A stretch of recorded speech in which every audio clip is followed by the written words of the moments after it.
এখন পের হবো ঈশ্বরগুপ্ত সেতু, নতুন ব্রিজে কনস্ট্রাকশন চলছে, তো সেটা তোমাদের দেখিয়ে দিচ্ছি। এখানে সবসময় গাড়ির জ্যাম একটু লেগেই থাকে।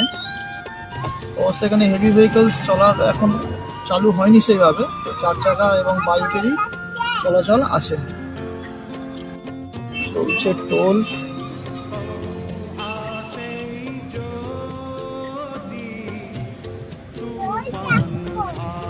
10 টাকার একটা টোল আমরা কেটে নিলাম,